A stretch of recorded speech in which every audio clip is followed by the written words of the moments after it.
11 ऐसे झूठ ब्लॉक्ड नले या ट्यूब के जो आपको जानने चाहिए, क्योंकि बहुत लोगों के बेबी इसलिए नहीं होता कि उनके ट्यूब ब्लॉक्ड होते हैं और इन मिथ्याओं में फंसे होते हैं जिसकी वजह से बेबी नहीं होता। तो मैं आपको 11 ऐसे झूठ बताने वाला हूँ, क्योंकि मैं चाहता हूँ आपके बेबी हो। मैं डॉक्टर सुनील चंद्र, रिप्रोडक्टिव मेडिसिन स्पेशलिस्ट, बहुत सर्जरी करता हूँ, ट्यूब्स की आईवीएफ करते हैं, सब कुछ करते हैं। और ये 11 झूठ इसलिए लेके आ रहा हूँ क्योंकि हम चाहते हैं आपके बेबी हो। लाइक शेयर सब्सक्राइब इसलिए कर दीजिए कि आप शेयर करेंगे ना इस वीडियो को, तो जिन लोगों के बेबी नहीं हो रहा होता, क्या पता आपके शेयरिंग से उनके बेबी हो जाए। तो मैं बताता हूँ आपको 11 मिथ्स क्या क्या हैं।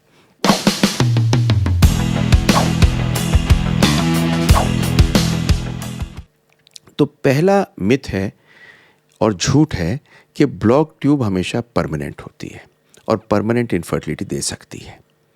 लोग कहते क्या हैं कि साहब आपके नले दोनों बंद हैं, अब तो आपके बच्चा नहीं हो सकता। और सच क्या है, बहुत सारी औरतें जिनके ट्यूब ब्लॉक्ड होते हैं वो प्रॉपर ट्रीटमेंट से बेबी पा सकते हैं। अब कारण क्या है, तरीका क्या होता क्या है कि अंडा रिलीज होता है, नले के अंदर आता है, स्पर्म नले के अंदर आते हैं, दोनों जाके नले में मिलते हैं, बेबी बनता है, लुढ़कता हुआ आता है और बच्चेदानी में गिर के चिपक जाता है। तो अगर नले ख़राब हों तो बेबी नहीं हो सकते। लेकिन depending on the location and extent of blockage, इस चीज़ पे डिपेंडेंट है कि ब्लॉकेज कहाँ है और कितनी है। कई बार सर्जरी से ट्यूब खुल सकती है और आपके बेबी हो सकता है, या आईवीएफ से आपको बेबी हो सकता है, क्योंकि आईवीएफ में ट्यूब को बाईपास ही कर देते हैं।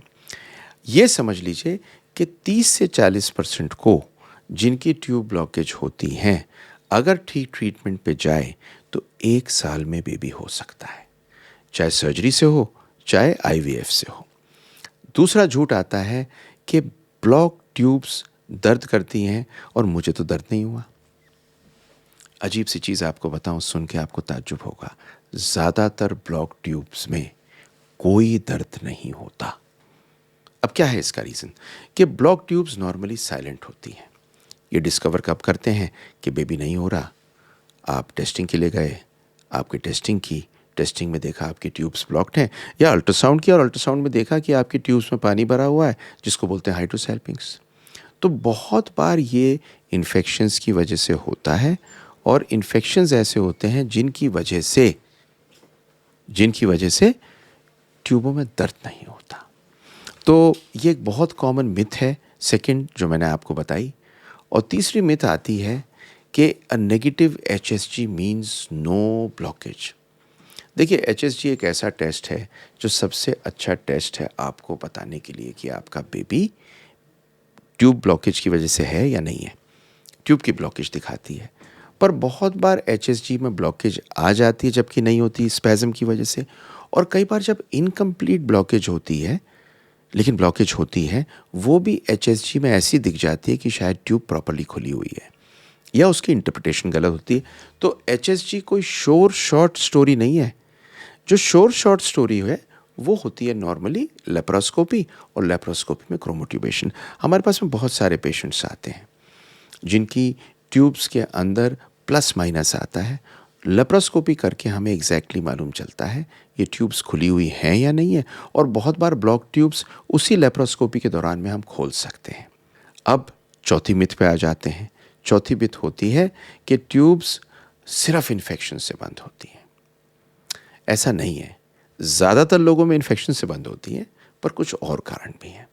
कारण कैसे हैं कि इन्फेक्शन के अलावा अगर पहले सर्जरी हुई हो, एंडोमेट्रियोसिस हुई हो, एक्टोपिक प्रेगनेंसी, नले में बच्चा हो गया हो, चिपक गई हो, इन वजह से भी ब्लॉकेज होती है। ये समझ लीजिए मोटा मोटा 20% ब्लॉकेज ट्यूब्स की नॉन इन्फेक्शियस कारण से होती है। आप समझ गए मेरी बात को। लेकिन जो इम्पोर्टेंट चीज़ है वो क्या है, इन्फेक्शन को ब्लॉक ट्यूब में ढूंढना ज़रूरी है, क्योंकि उसकी जड़ ठीक करनी ज़रूरी है। तो बहुत बार हमारे पास में पेशेंट्स आते हैं जिनको ब्लॉक ट्यूब्स आती हैं, ब्लॉक ट्यूब्स का ट्रीटमेंट करा के आते हैं, नले खुलवा लेते हैं, लेकिन इन्फेक्शन का ट्रीटमेंट नहीं हुआ होता क्योंकि ढूंढा नहीं होता। और अगर आप इन्फेक्शन का ट्रीटमेंट नहीं करेंगे, जो बहुत कॉमनली ट्यूबरकुलोसिस होता है, तो वो दोबारा से बंद हो जाएंगी, या अगर खुली भी रहती हैं कुछ टाइम के लिए तो बेबी होने में दिक्कत होगी, और बेबी अगर हो भी जाता है तो अबॉर्शन का चांस रह सकता है। इसी कारण से इन्फेक्शन को ढूंढना बहुत ज़रूरी है। 5वीं मिथ्या आती है, दोनों ट्यूब्स ब्लॉक होती हैं और both tubes are always block together. गलत है। ये ब्लॉकेज कॉज पे डिपेंडेंट होता है। हाँ, ये ज़रूर है कि जब इन्फेक्शन फैला होता है तो दोनों तरफ फैलता है, लेकिन कई बार एक ही ट्यूब ब्लॉक होती है और ये नेचुरल कंसेप्शन दूसरे से हो सकती है। ये समझ लीजिए कि स्टडीज़ में देखा है कि 20 से 25% औरतें जिनकी ब्लॉक ट्यूब्स होती हैं, सिर्फ उनके एक ट्यूब ब्लॉक्ड होती है, और कई बार छोटी सी इंटरवेंशन से भी इनको बेबी हो सकता है। तो मैंने आपको 5 झूठ बताए। मैं फिर चालू होता हूँ। पहला झूठ जो होता है कि ब्लॉक्ड अगर ट्यूब है तो इनफर्टिलिटी परमानेंट होगी। गलत है, बेबी आपके हो सकता है। अगला होता है ब्लॉक ट्यूब्स में पेन होता है। ये भी गलत है, बहुत बार बिना पेन के होती हैं। HSG श्योर शॉट है, बिल्कुल श्योर शॉट नहीं है। Gold standard chromotubation laparoscopy. अगला आता है ये सिर्फ इन्फेक्शन की वजह से ब्लॉक होती हैं, नहीं, और कारण भी हैं। अगली चीज़ आती है दोनों ट्यूब एक साथ ब्लॉक्ड होती हैं, नहीं, 20 से 25% में दोनों में से एक हो सकती है। ब्लॉक ट्यूब एक कारण है जिसकी वजह से ट्यूब बंद होती है और बेबी नहीं होता, पर बहुत सारे और कारण हैं जो इसके साथ में हो सकते हैं।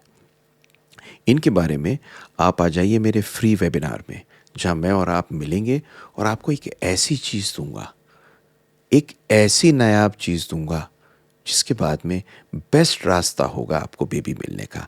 लिंक पे नीचे क्लिक कर दीजिए और मेरे साथ फ्री वेबिनार में आ जाइए।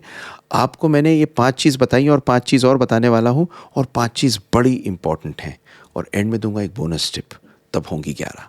छठी है कि सर्जरी जब हम ओपन करने के लिए करते हैं तो हमेशा काम करता है? नहीं।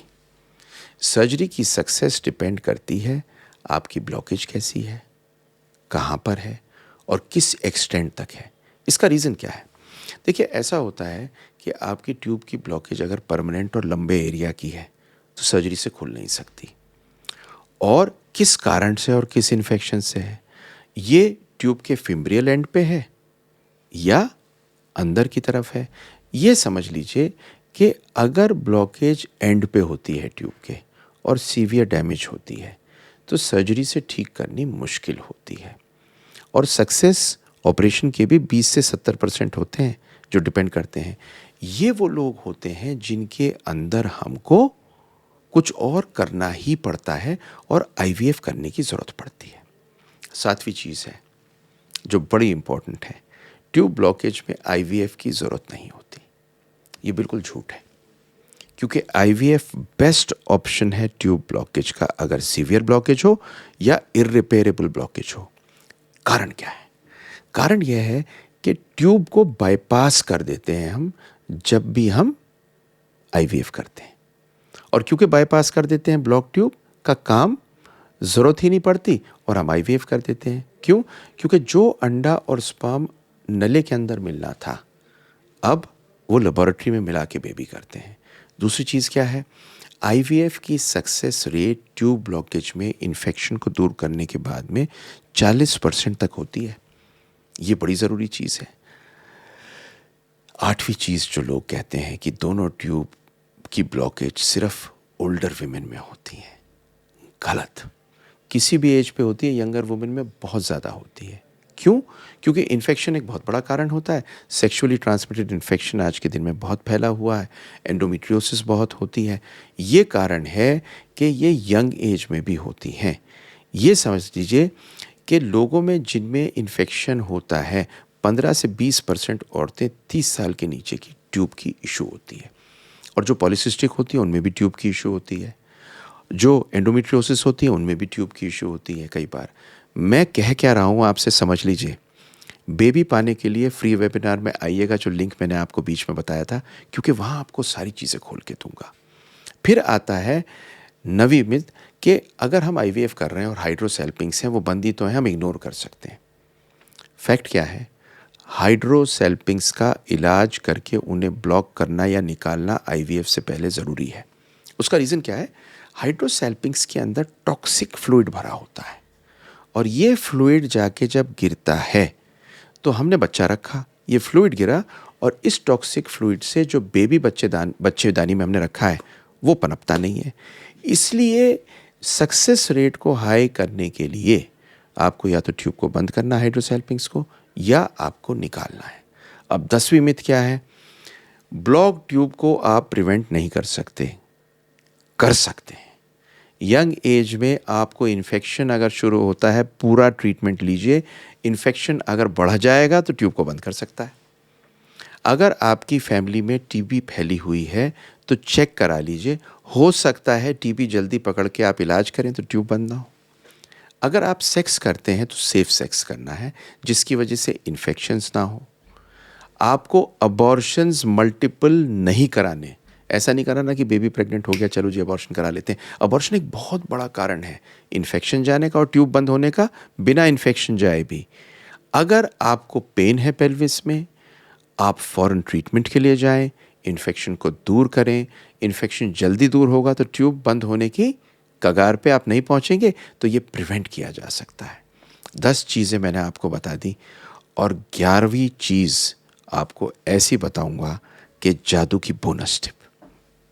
एक मिथ आती है कि ये नॉर्मली ब्लॉक ट्यूब को जल्दी पकड़ा जा सकता है और बहुत आसान है इसको पकड़ना। फैक्ट पता क्या है? आपको बहुत ज़्यादा एडवांस चीज़ इसके लिए नहीं चाहिए। अगर आपके बेबी नहीं है तो 100% ट्यूब्स को टेस्ट करा लीजिए। कई बार ये अल्ट्रासाउंड से, सोनोसैल्पिंगोग्राफी से कर सकते हैं, एचएसजी से कर सकते हैं, और अगर आपकी लेप्रोस्कोपी हो रही है तो उसमें तो टेस्ट करेंगे ही करेंगे। लेकिन इसका डायग्नोसिस प्रॉपर होना ज़रूरी है, क्योंकि मिस डायग्नोसिस में आपका इलाज रुक जाएगा, उम्र बढ़ जाएगी और दिक्कत हो जाएगी। जैसे कि जयपुर वाली पेशेंट जो हमारे पास आई, ये बहुत दुखी थी। फाइनली इनके बेबी हुआ। कैसे हुआ, क्या किया, क्या नहीं किया, ये मैं लिंक कर रहा हूँ इस वीडियो को। इनको देखिए जिससे आपको मालूम हो इनकी पूरी कहानी, क्योंकि इनका जो हमने ट्रीटमेंट किया जब आपको मालूम चलेगा तो आप खुद समझ जाएंगे कि शायद आपको भी ये ट्रीटमेंट चाहिए था। लाइक, शेयर, सब्सक्राइब तो कर ही दीजिए और वेबिनार में हमारी आइए जिससे मैं और आप बात कर सकें, और आपको देता हूँ वहीं पे कुछ फ्री गिफ्ट, फ्री पीडीएफ और फ्री किताबें। खैर, बड़ा मज़ा आया आपसे बात करने में और ऐसे ही हमारा रिलेशन चलता रहेगा, शेयर करते रहेंगे। और जिनके बेबी नहीं है उनको बेबी होना चाहिए और उनको बेबी आना चाहिए भगवान की तरफ से। आपको भी आएगा और उनको भी आएगा।